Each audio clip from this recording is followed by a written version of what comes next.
Hello, everybody. Welcome to Popcorn Planet. I am Andy Signor, and I know a lot of you may have watched my review of Once Upon a Time in Hollywood.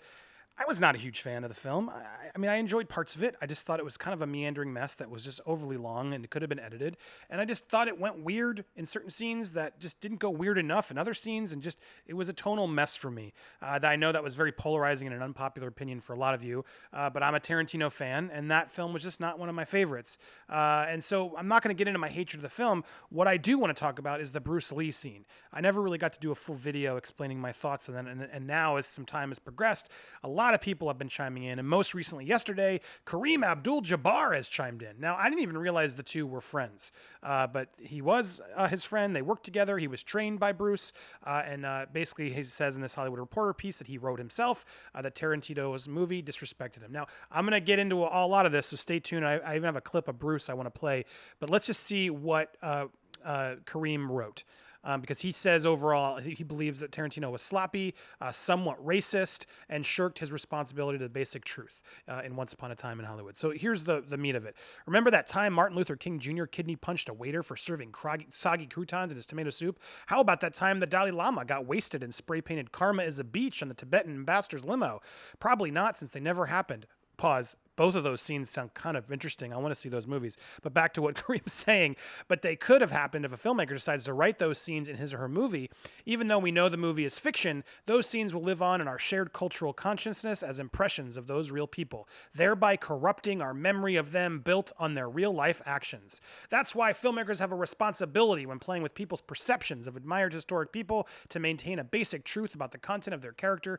Quentin Tarantino's portrayal of Bruce Lee does not live up to his standard. To the standard, of course, Tarantino has the artistic right to portray Bruce any way he wants, but to do so in such a sloppy and somewhat racist way is a failure both as an artist and as a human being. Whoa. Okay, look, this is crazy to me, because you want to have your cake and you want to eat it too, Kareem. Is he an artist that's allowed to do whatever he wants, or does he have to give you an historical portrayal that's exactly the way you remember your friend? Because that's how it's reading here, man, and it's kind of crazy that you're jumping to such extremes in your article. Because even you're about to admit in this next piece, the controversy has left me torn. Tarantino is one of my favorite filmmakers because he's so bold, uncompromising, unpredictable. There's a giddy energy in his movies, someone who loves movies and wants you to love them too. I attend each of Tarantino's films as if it were an event, knowing that his distillation of the 60s and 70s action movies will be much more entertaining than a simple homage. That's what makes Bruce Lee's scene so disappointing, not so much on a factual basis, but a lapse of cultural awareness. So wait, he's talking about this idea that we as people, that we cannot separate fiction from nonfiction. That when we watch a movie with Bruce Lee, it's going to go into our cultural subconscious to then remember, well, that's how Bruce Lee was. What are you talking about, man? That's crazy talk. Now, sure, there are idiots in this world. There are idiots in this world who just assume things and won't do research, and I guess that's fair. But the intelligent people in the world remember this was a film written by Tarantino that didn't happen in real life. And that's the way we should be moving forward as a society to allow freedom of expression and art to exist. That you are absolutely right. Tarantino has every right to create this character as you even wrote in your film. So it's a really weird, jarring piece when I read this, because while I can see why people are upset about certain parts of this Bruce Lee thing, particularly that he's sort of seen as arrogant jerk, this piece to me is just weirdly not. I'm not on board, Kareem. I'm sorry. Bruce Lee was my friend, my teacher. Here's his bias showing. He's defending his friend, so he has the right to do this. That doesn't give him a free pass for how he's portrayed, because Kareem's saying because he's my friend, doesn't he get a free pass? But does give me some insight into the man. I met Bruce when I was a student at UCLA, looking to continue my studies. When I started in New York, we quickly developed a friendship as well as a student-teacher relationship. He taught me discipline, spiritual of martial arts, which was greatly responsible for me being able to play competitively in the NBA for 20 years with very few injuries. During our friendship, he spoke passionately about how frustrated he was with the stereotypical representation of Asians in film. The only ones who were inscrutable villains or bowing servants. In Have Gun Will Travel, Paladine's faithful Chinese servant goes by the insulting name of Hey Boy. He was replaced by season 4 by a female character referred to Hey Girl. Asian men were portrayed as sexless accessories to a scene.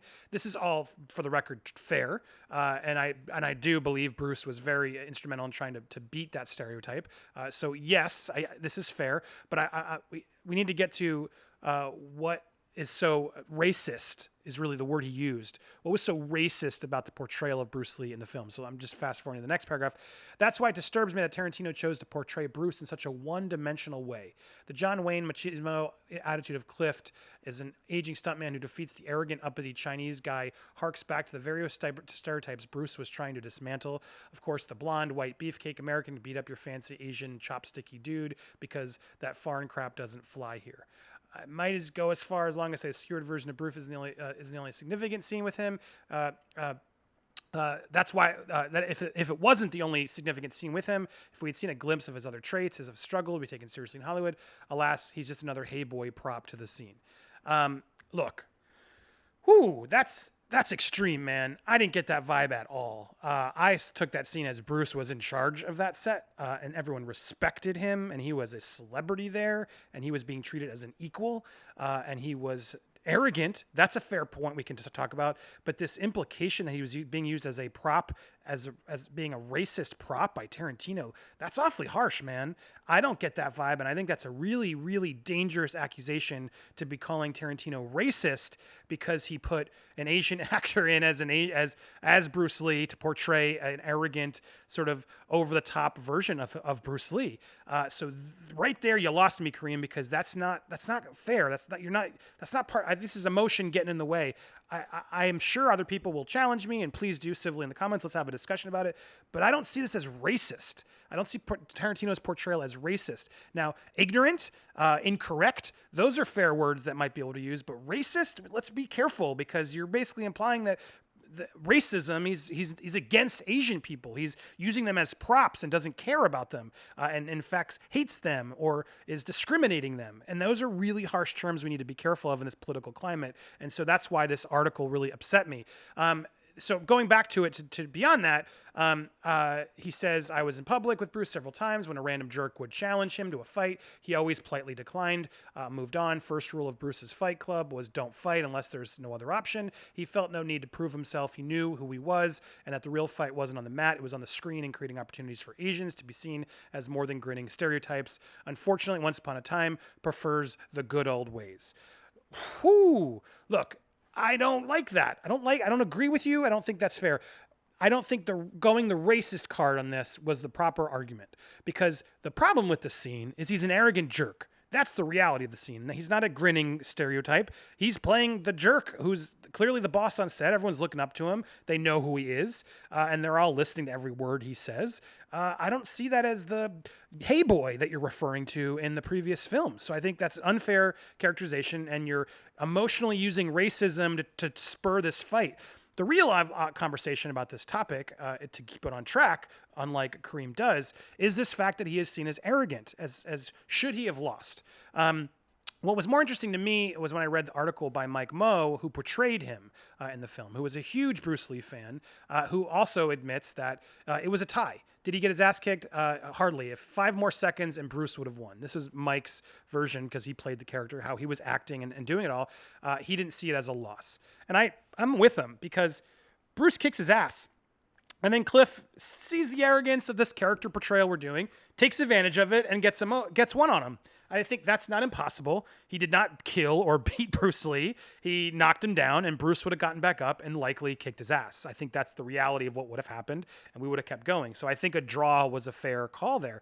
The point, as Tarantino has said numerous times, was to give his character Cliff just that much more like, oh crap, he beat Bruce, and if he can go toe-to-toe with even Bruce Lee. And I think that did make Brad Pitt's character more interesting. Now, fair, Bruce Lee is seen as a sort of secondary character, as was Steve McQueen in the film, as was countless others, even Roman Polanski, weirdly, we could have probably gotten on more on, but my point is, there were lots of historical features of all race, and they were all treated with the same. I think Bruce actually got more of a scene than most, but this was a whole point about Once Upon a Time in Hollywood, where they're interacting with all these people of the heyday.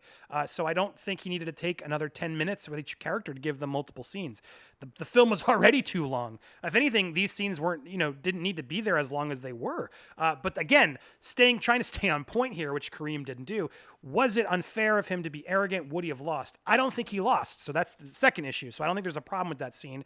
Yes, he gets beaten, as in a round. He gets one-upped by Brad Pitt. But I think That's fair to say. He's a stuntman working in the industry. He's clearly smart, intelligent.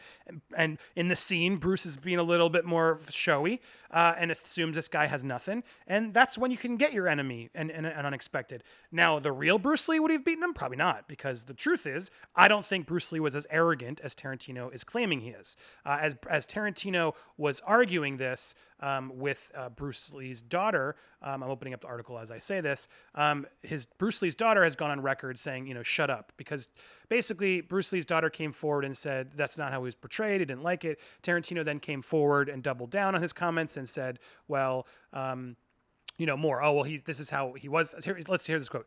He defended his depiction of the Asian American martial artist as an arrogant blowhard. Bruce Lee was kind of an arrogant guy, Tarantino said at a press junket in Moscow. The way he was talking, I didn't just make that up. I heard him say things like that to the effect. If people are saying, well, he never said he could have beat up Muhammad Ali, well, yeah, he did. Not only did he say that, but his wife, Linda Lee, said that in her first biography I ever read. She absolutely said that. Shannon goes on to say that's not the case. And I've looked up other articles. I didn't have time to fully vet this, but I've seen other articles where apparently the book in question, it's not as clear cut as Tarantino's saying. There is some fact checking that needs to be done here more, and let's do it more in the comments. But Shannon goes on to say, one of the things that's troubling is the response is that on one hand, he wants to put this forward as fact, and on the other hand, he wants to stay in fiction. She's right. You got to pick one, man. Are you saying this is fact or fiction? Because if this is your version of Bruce Lee, then say it's your version of Bruce Lee. But now you're like defending the things as if you knew the man, as if you know how he would react. I'm not with Tarantino there. I think that's where he lost a lot of his way, and I think that's why this fight is still bubbling up, because Tarantino didn't know the guy. He's basing him off of his own emotion and experiences. And so Lee said that her father's confidence could be mistaken for arrogance and does not call him a perfect man. However, she noted that the kind of criticism Tarantino draws on is one that she's heard before, primarily from other white men who were in martial arts in Hollywood. The passage in his wife's book, Bruce Lee, the Man I Knew, Tarantino appears to refer to as a quote from a critic who wrote that those who watched Bruce Lee would bet on Lee to render Cassius Clay senseless, and not from the author herself. She said, Tarantino can portray Bruce Lee however he wants to do, and he did. Shannon Lee said, but it's a little disingenuous for him to say, well, this is how he is, but this is a fictional movie, so don't worry too much about it. I got to side with Shannon Lee here. I know a lot of people are saying for her to shut up, but dude, this is her dad. And she has every right to speak up just like everybody else does. And of course you're going to defend your dad. Please, every child should. And this is the way it is. And I think, she says here in the beginning of the article, he could have just apologized and said, I don't really know what Bruce Lee was like. I just wrote it for my movie. But that shouldn't be taken how he really is. To me, that's it right there. That's the answer. She's right. Shannon is correct. I think she's emotional too. She's over. I don't know Bruce Lee. I can't speak for how Bruce Lee would have been. But the best I could try and do was try and find Bruce Lee. And I found this clip, which was fascinating. I'm going to put the link down below as well. It's called Bruce Lee: The Lost Interview here, and it's on YouTube. Ultimately, martial art means honestly expressing yourself. Now, it is very difficult to do. I mean, it is easy for me to put on a show and be cocky and be flooded with a cocky feeling and then feel like pretty cool and all that. Or I can make all kinds of phony things, you see what I mean? Blinded by it. Or I can show you some really fancy movement. But to express oneself honestly, not lying to oneself, and to express myself honestly, that, my friend, is very hard to do, and you have to train. You have to keep your reflexes so that when you want it, it's there. When you want to move, you're moving. And when you move, you are determined to move. Not taking 1 inch, not anything less than that. If I want to punch, I'm going to do it, man, and I'm going to do it, you see? So that is the type of thing you have to train yourself into it, to become one with the... You think? Yeah, this is very un-Western, this attitude. I want to ask you about your movie and TV career, but first we'll take a break. This is a fantastic interview. You guys should watch it. There's another clip I'm trying to find as we're talking, but he basically... Because I was being Bruce Lee. Yourself. Myself, right. He talks and about did that part this just express myself. You can't just like walk I said, around and punch honestly people. Express myself at that time. But as you And can I- tell, the way he's because of that, talking, I the brought, portrayal by you know, Mike Moh is favorable pretty good. mention in, It's New like York Times, just the way which says, there's like, just the an Chime, attitude to Bruce Lee that I who think a lot of people incidentally look up came to, off, and this didn't feel like a caricature. That's how he talked, and I think he ups a little bit, but when you hear the man talk himself, it does have a similar vibe. It has an attitude and a cockiness. But it also, plays there were some real. lines that express your philosophy. I don't know if you remember them or not. Oh, I remember that. I Let's said, hear. this is what it is, okay? You're talking to Longstreet, played by James Francisco. So, furthermore, this article is I didn't see fascinating because it's on Let an me ask 18 you, mark. however, about He basically talks about. If you honestly express yourself, it doesn't matter, see? Because Are you're you, gonna do it. how about the other side of the coin? Is it possible that you are, I mean, you're fairly hip and fairly Americanized. Are you too Western for Oriental audiences? He talks about diversity in the film back then. How? I have been criticized for that. You have, eh? Oh, I would yes, think so. definitely. Well, let me say this. When I do the Chinese film, I'll try my best not to be as American as I, have been adjusted to for the last 12 years in the States. But when I go back to the States, it seems to be the other way around. You know You're what too I mean? exotic, eh? Yeah, man. I mean, they're trying to get me to do too many things that are really for the sake of being exotic. So right there, You understand what I'm trying to Oh, say? sure. do you understand? It's Do you always understand really, what I he's mean, trying to say there? He's talking a little bit about, I think, a lot of people they would call this sort of what's happening right now is just this diversity's in and forced diversity and all these things. Even back then, he was smart enough to see, and they want him to up his exoticness of being more Chinese. The fact that he was able to see that and fight towards that does confirm what Kareem's saying. But if you watch the interview in its entirety, you'll see a lot more of just he has a lot of spirituality, and I don't believe, and there's definitely some cockiness to him, but not to the level that Tarantino is showing. When you sit and watch a 22-minute interview, granted that's a persona he might be putting on, but you just get a vibe and the things he's saying. He's not a guy who just punches first. He just doesn't. He's not a person who's going to threaten someone because he's sitting there bored. Maybe we catch him on an off day, and maybe it could happen. Let's be fair, but Tarantino wouldn't know that, and that's the reality here. And I think if Bruce Lee's daughter and other people are coming at it, look, man, we're not saying don't make the movie. We're not saying you can't make that portrayal. You can't do that adaptation of this character. But just say, look, I didn't know the guy. This is, from my research, this is the version I created. And I think, I did do a lot of research. It feels like it could be something he did, but who knows what he would have done. There's a way to play both sides there, Tarantino, and I think he did. And I think Shannon even says it. If you want to, are you factional? Is this factual or fictional? And you got to pick one. You can't sort of blend this both ways because there is a character at stake and people want to know, all right, is this historical or is this fake? And from everything I've gathered, Tarantino, this is fake. So you gotta own that. So overall, I think that's where we stand on this issue. Mike Moh also good on him. I think the version is fascinating, and he goes on a really fascinating article about just the pressure of doing the scene. If you look up this article on Birth, Death Movies, how they did one long take and he had to get it, and Tarantino really puts the pressure on him, and so he does the homework. So again, this whole idea that he's being racist, I really don't like that. That one doesn't sit well with me. I don't think this is a racist portrayal, and I think that's where people are using emotion in the way. But do you draw the line between doing an impersonation of Bruce and inhabiting him as a person?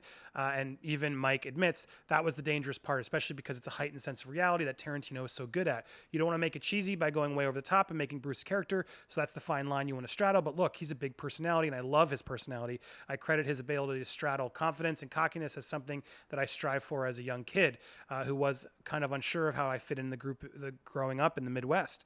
That helped, but it wasn't about, oh, I've got to hit this thing, I got to do this, I got to make this move. It sounds cheesy, but I feel like I would have been channeling him because of those 2 months. I need to prepare. I mean, give me a day to do it, and yeah, I'm down doing an impersonation, but give me 2 months and I'm doing my best to be him. And I think that's what happens with actors, and I think that's where he did, and I think the performance feels well. When you listen to an interview with Bruce Lee, it doesn't feel like too far of a caricature, but he does feel extra arrogant. And the things I've read and watched of Bruce, I don't get that vibe as harsh of yeah, man, come on, fight me. Like that vibe, I think, was Tarantino's ad-libbing.